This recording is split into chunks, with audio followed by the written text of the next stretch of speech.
Aldo tak kuasa menahan tangis saat ikut dalam rekonstruksi aksi begal yang menewaskan kekasihnya Nazwa Keiza Safira, salah seorang mahasiswi beberapa waktu lalu di Tanjung Sunai, Kabupaten Ogan Ilir, Sumatera Selatan.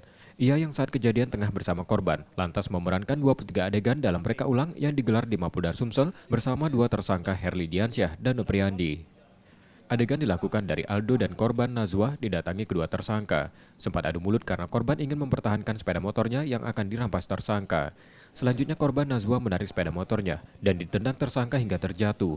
Kemudian ditusuk dengan senjata tajam hingga tak sadarkan diri dan meninggal dunia dalam perjalanan ke rumah sakit. Kesedihan Aldo yang menjalani rekonstruksi ini bertambah dan meminta tersangka dihukum berat. Polisi mengatakan semua adegan sudah sesuai dengan fakta yang terjadi.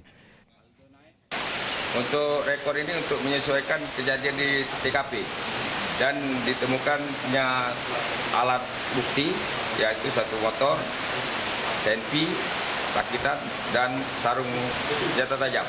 Dari pengakuan korban dan pelaku mungkin ada perbedaan bang untuk berdasarkan rekor? Kalau untuk pengakuan pelaku nggak ada perbedaan sesuai dengan di TKP. Tadi sempat yang ini bang pelaku ini bang residivisnya bang?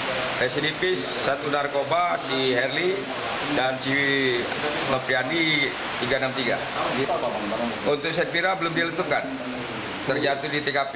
Peluru ada berapa bang? Peluru ada satu.